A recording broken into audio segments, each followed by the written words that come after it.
Hello, statistics students. Welcome back to Chapter 9.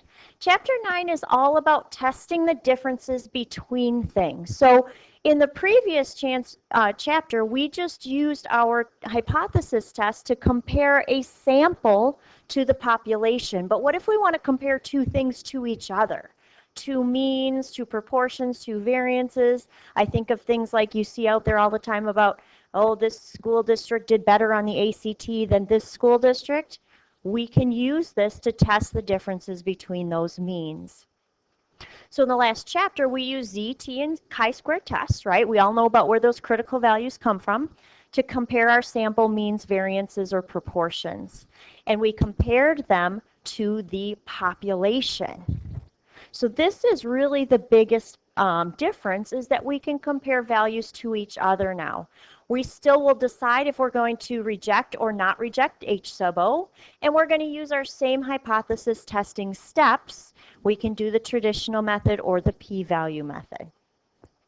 So section 9.1, we want to start simple here. We want to start with the basics. This is what we'll use most frequently. So if we're going to test the difference between means, and we're going to use the Z-test. So means Z-test, which means that we are using the Z table, the standard normal standard distribution. So example, suppose a researcher wants to study whether there's a difference in the average age of students who enroll at community college to those who enroll at a university. In this case, the research question is, does the mean age of students who enroll in community college differ from the mean age of students who enroll at a university? So we are interested in comparing the means of these two separate groups. So what we're going to say is that mu sub 1, notice I've got a mu sub 1 and a mu sub 2. Mu sub 1 is going to be the mean age of our community college students. We could switch these as long as we know which one's which. I just put community college first because I asked about community college first. So mu sub 2, our second average, our second mean is going to be the university students. I've got two separate groups of students. So I need to have two separate means. So our hypothesis in this case is, our null hypothesis is mu sub 1 is equal to mu sub 2. Our null hypothesis is always the equality. So always, we're saying in our null hypothesis, the average ages are the same at a community college and a university. Well, the researcher is interested in comparing, and the research question is, does the community college age differ from the mean age of students at a university? This implies that it's a two-tailed test, right? I didn't say was it less than the mean age of university students or greater than. It just is different. So for that, I would say my mu sub 1 is just not equal to mu sub 2. It's a two-tailed test. We can still have all those same things happening. So let's think about this for a minute. If mu sub 1 is equal to mu sub 2, then that means that if I subtract those, I get a 0, right? I mean, if they're equal. If there are differences, it will be due to chance. So if our H sub O is not rejected, any differences will be due to chance. But we need to think about that subtracting, and they equal to 0. All right, so things are going to look the same. We just have different formulas to find our test statistics. So the hypothesis testing, if there's a difference between the means of two populations, may be right, left, or two-tailed. Again, we have to look and see which one is the claim. I should have gone back here and also said that the claim in this particular is my H sub 1, right? The researcher is wondering, does the mean age differ? So remember, we have to identify those claims. Two samples can be collected so that they are independent from each other. So the first sample does not influence the second sample, if you want to shorten that up. And it's dependent. We'll deal with the dependence later in this chapter. So the first sample does in some way affect or influence the second sample. Maybe we're doing a twin study. That would be dependent, right? If I want one sample to, or one sample to be one twin and the other sample to be the other, that would be dependent. We're going to just worry about independent for right now. So there are some assumptions that we have to make in order to get started on this test. So the first assumption, the first thing we need is that we need random samples. We all know it all comes down to how good a sample we've got. The samples must be independent. One sample does not influence the second. Think about that community college and university. They are very dependent, unless we had somebody go into both schools. Standard deviation must be known, so we need to know S. We'll have an S1 and an S2. We have to keep our data separate because we want to know what the data on one sample is and what the data on the second is. And last but not least, if n is less than 30, we must know that the population is normal or approximately so. Right? We'd like our sample sizes to be greater than 30 if possible. If not, we have to have that fine print. So let's talk about our test statistic. You're going to like this one. I know it. So first of all, let's go down this box on the side here. So X bar 1 is our sample mean from our first set of data. X bar 2 is our mean of our second set of data. So just like we have mu1 is equal to mu2, well, we're always going to keep all of our ones. I believe we said was the community college. So everything with a 1 is going to be our first set. We're going to have our, well, I've got variance here. Well, we'll leave it. So here's our variance of population 1. Notice this is population. And our variance of population 2. So I need to know all students at community college. Notice its variance. If I give you standard deviation, you would square it to get variance. So watch that. So here's our formula for our z-test. If we're going to compare for two different independent populations, we still need a test statistic. It's a lovely one. Z is equal to a ridiculous fraction. In the numerator, you're going to subtract the means minus subtract the mu's. In the denominator, we're going to take the square root of variance 1 over sample size 1 plus variance 2 over sample size 2. I need to make sure that I mention right here this portion of the formula. Let me put a little something so you know that's important. This portion of the formula right here, if I subtract my mu's, remember how in H sub O we said the mu's were equal? If I subtract my mu's and they're the same value, this becomes a 0 in your numerator. So when testing, do we need the same sample size? We do not, right? Because notice how in the denominators of both of those, both denominators in the denominator have n sub 1 and n sub 2. We can account for different sample sizes. So we don't have to have the same sample size. We use n sub 1 and n sub 2.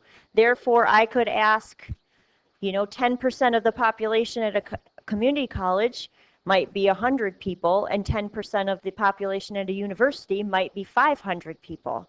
I don't have to have the same sample size. All right, and a quick remembering, and then we can do an example. So 5 steps of hypothesis testing, traditional method, is not changed. So the first thing we're going to do, everybody knows we're going to do our H sub O, our H sub 1, and identify the claim. Remember, we identify the claim so that we can make our final statement. Step 2, we're going to find our critical value or values. Remember, if it's two-tailed, we've got positive and negative. If it's one-tailed, we have to know if it's right or left. Step 3, we're going to compute the test statistic using that formula that we just jotted down. Step 4, we're going to make a decision, reject or do not reject, always H sub O. And step 5, summarize your results. I always like to see the context of what the problem is that we're talking about. So let's do a hypothesis test. It's the same but different. We keep recycling things in statistics. So home prices. A real estate agent compares the selling prices of randomly selected homes in 2 towns in Michigan to see if there is a difference. The results of the sampling is. So Bloomfield Hills, I give you an X bar. Average home price is $93,430. The standard deviation in Bloomfield Hills is 5,602.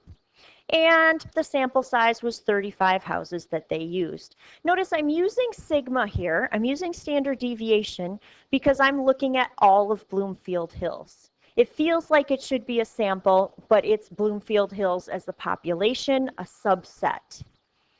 Birmingham has an average home price of $98,043.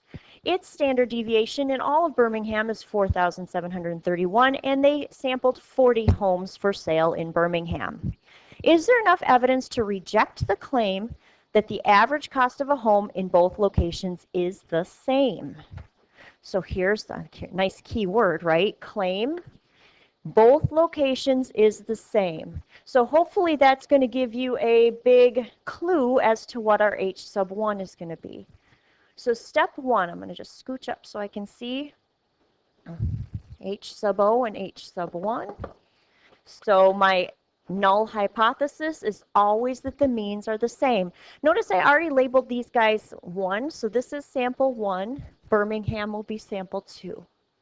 So I'm going to say that the mean of Bloomfield Hills, mu sub 1, is equal to the mean of Birmingham, which is mu sub 2.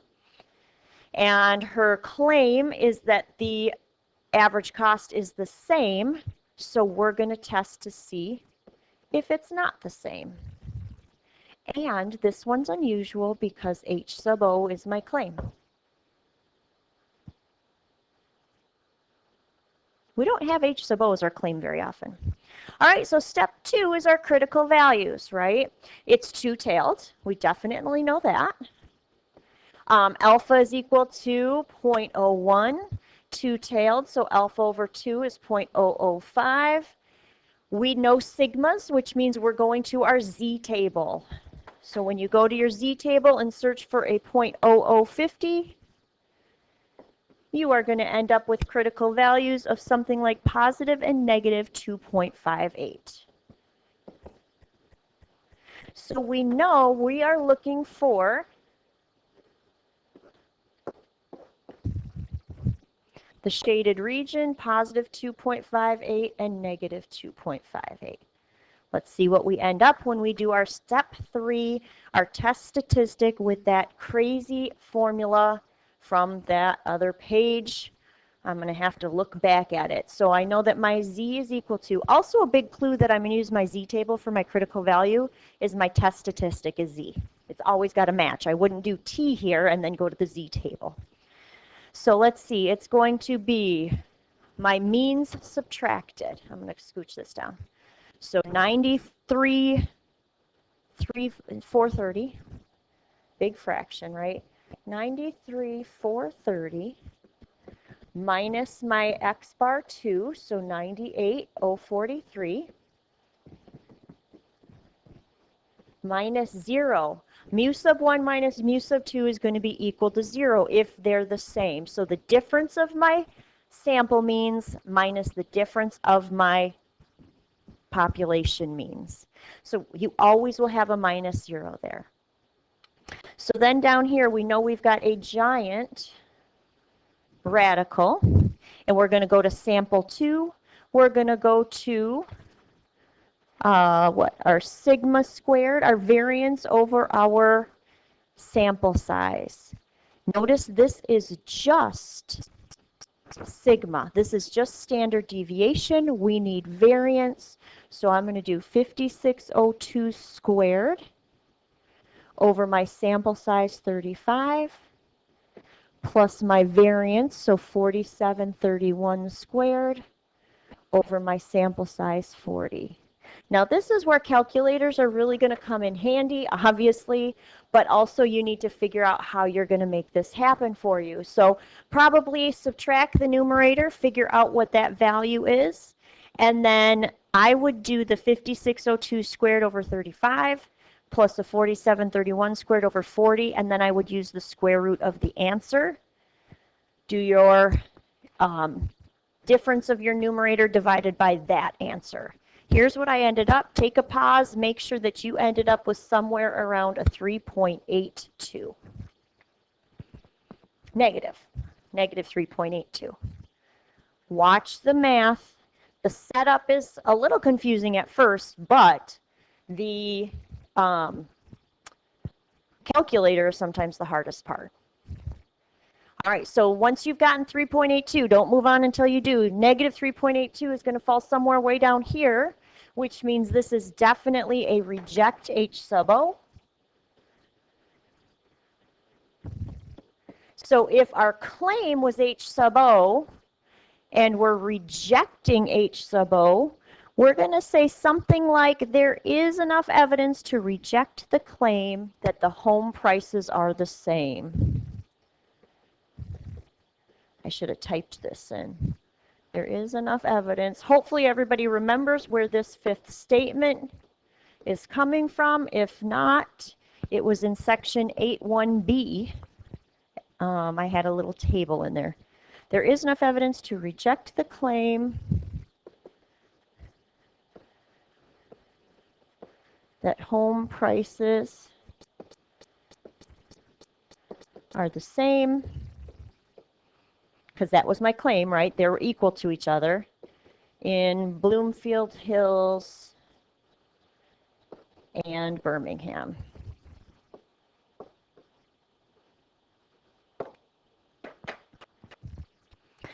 And what it looks like to me is they're not same, even though we had different samples, it looks like to me Birmingham is probably a little bit more expensive based on that data. So there's a hypothesis test. Hopefully this feels very much the same.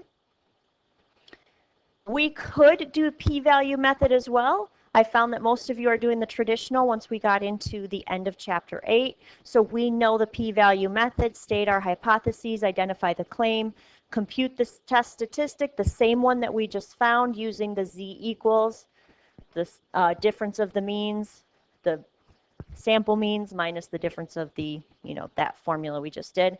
Find the p-value, so that means we're going to go into, we're going to find z of whatever that test statistic was, and we're going to pick out that area under the curve. Area under curve. Using calculated z. And then we're going to make the decision. Remember, we compare our p to our alpha. If p is less than alpha, we reject H sub O. If p is greater than alpha, we do not reject H sub O. Those of you who use the p-value, you've got that figured out anyway. And then, like always, we summarize our results. There's one more thing that we should talk about, which is, there's another example. I had in there that we should do that the p-value method. We could do this a different way if you wanted to, but let's just talk about. So you know how in chapter 8, section 8.6, we brought together hypothesis tests with confidence intervals? Well, we can do that as well. I don't think we need to go through an example, but we definitely could. It's messy, right? So here's what we're going to say. First of all, here is the center of our problem. That's what always stays the same. So the left-hand side is less than the difference of our population means is less than the other stuff. So on the, and notice it's exactly the same. The only difference is our subtract and our add. So we're going to subtract our x's, the difference of our sample means, minus our critical values, or our z value of alpha over 2, times that denominator that we used in our test statistic, our variance 1 over sample size 1 plus variance 2 over sample size 2. That will give us a confidence interval. Remember, the confidence interval should also support your hypothesis.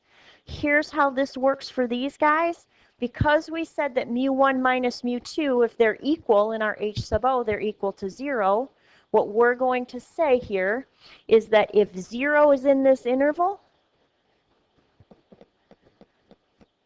is contained in this interval,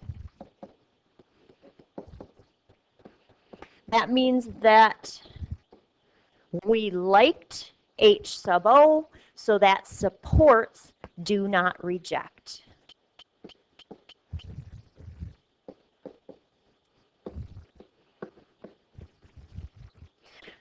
So, important thing to note, you can get negative numbers for this because in order for 0 to be contained and it supports that the two means, the population means are the same, you could get a negative number probably on that left-hand side. Right, we'll do examples like this. We'll make sure that everybody's got this. Thanks for sticking around for section 9.1. The fun just never ends, and I will see you guys soon.